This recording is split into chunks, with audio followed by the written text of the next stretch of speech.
When was the last time you were disarmed with kindness? Have you ever thought back on some of the worst times in your life and how a hug seemed to be the thing that helped the most? Moments like these where you were fortunate to receive them, how powerful they were. Your mom brushing your hair, your spouse kissing your forehead, your nurse holding your hand. Why is it that no matter how distracted we are by our problems, if we are given unexpected moments of affection, it begins to feel as if none of the other stuff even matters? It becomes our shield against the conflict. It's as if we are faced with real reality and we have woken up from our agitated slumber, as opposed to the other reality where we believed we had the world around us and the people in it always figured out. It is in these exchanges we are aware or we can recognize what we truly control in this life, how we choose to treat others. And there is real power when that realization turns into intention and is then put into motion. A pay-it-forward level of tenderness ripples out into the collective consciousness more than you could ever realize in this one lifetime. So let me ask you, do you know the true strength of tenderness? In society, we are influenced on how to behave in public. The polished mannerisms have been recycled and sanitized from one adult to another.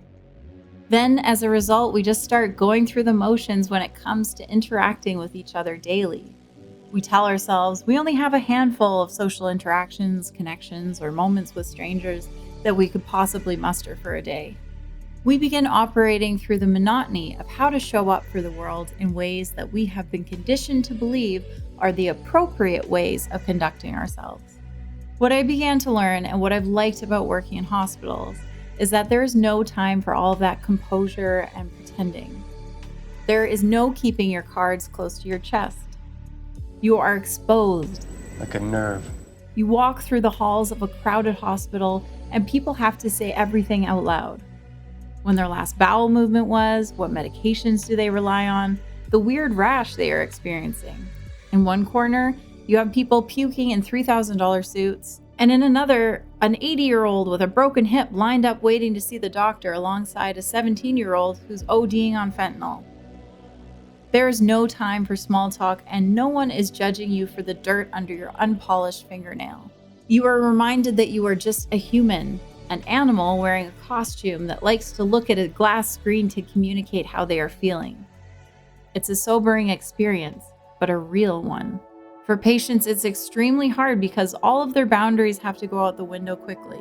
They have to find a way to be okay with people poking, prodding, and moving them when they don't want to be moved because they are in so much pain. But when they start to surrender to the care, something remarkable happens. They start to look around and are amazed at how many people are there to help them when they are at their weakest. When the care aide applies a cold washcloth to their face, they remember that it's okay to ask for help.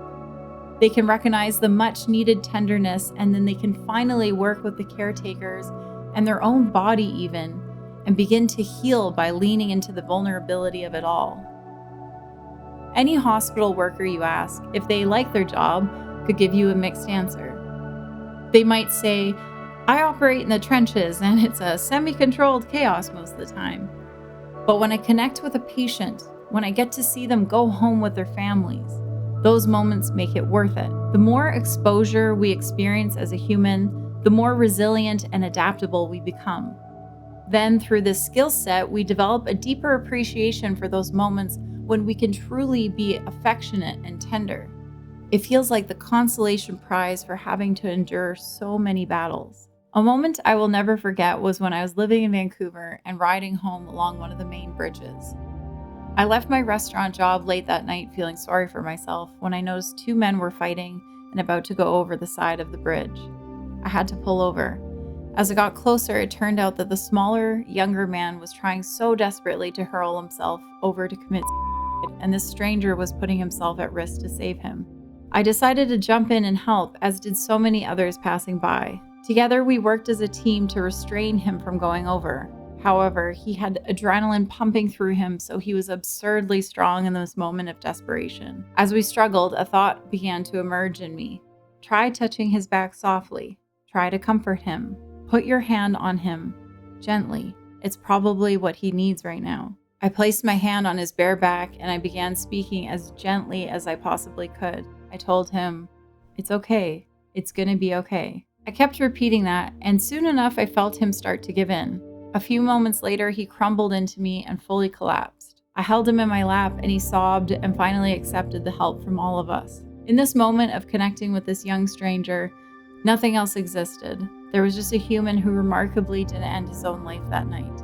When he squeezed me, I was reminded of all the times when I needed the physical weight of another human. A body to remind me that I had a body and that I too was alive and nothing else mattered.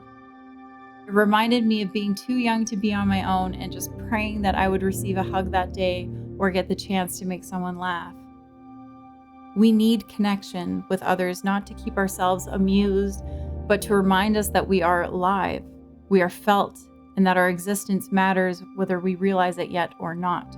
The warm rush of genuine tenderness is so powerful that it could stamp out not just a moment of terror, but even all the past mistreatments.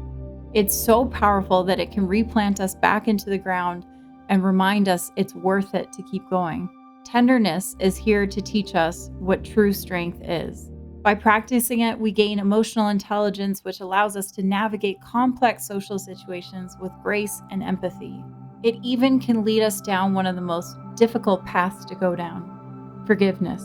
By knowing when to utilize tenderness, not only can you de-escalate complex situations, but you can learn how to peacefully detach from them as well. When you aren't afraid to speak truthfully or to give affection, you begin to foster a deep inner strength and resiliency.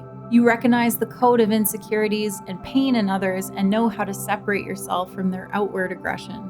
You can take in their criticisms of you without storming out of the room. You no longer see your desire for human connection as a weakness. You're just grateful for the signaling making you aware of the desire, because it means there is still a part of you that is willing to give it another shot, to remain open against all odds. We are misguided in society. I think we need to reconsider our approach because I believe we have so much in us to give. Whether it be dark humor or a hand to squeeze, everyone has a soft spot for something, and we should make it our sport to figure out what that entryway into their heart may be. After years of working with the public, I knew I wasn't going to make it out of this exposure if I kept choosing to get annoyed by so many strangers. I didn't want to keep coming home and complaining about my day jobs to anyone who would listen. So I started gamifying my encounters. I started to play a game with myself where I would look for a quality in any human I met that I could fall in love with, essentially. Whether it be their bum chin, the bounce in their step, or their odd chuckle. I chose to admire them like quirky characters in a well-detailed story. Then the amazing thing was, I became a much more open person. I started feeling like I could make friends with anyone in an elevator if I had to. I approached customers, baristas, and anyone I encountered with tenderness in any way I could see fit. It wasn't always easy to try to read people so thoroughly, but the chain reaction on the receiving end of their smile made me feel stronger and more sure of this secret mission. I started realizing we are just reflections of each other in a way. We all have more in common than we realize, and it just takes a bit of disarming through tenderness to realize this profound truth. You have so much in you to give, you just don't realize it. It's what real legacy is. It's what gives us power. It's how we connect with others. Stop always ruminating on what you aren't receiving and just dig into the well within and give away some genuine, soft vibes. I promise it will make you stronger. That's how you win. It's so powerful, it's actually scary. Buy a veteran a coffee and thank them for their service.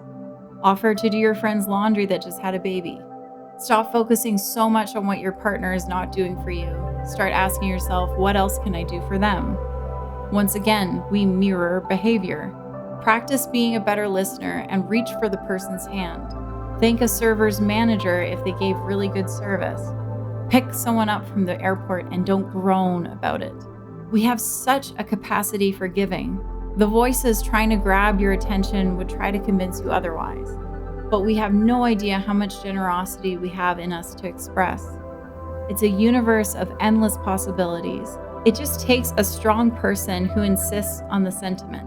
So tune in to real strength and try a little tenderness.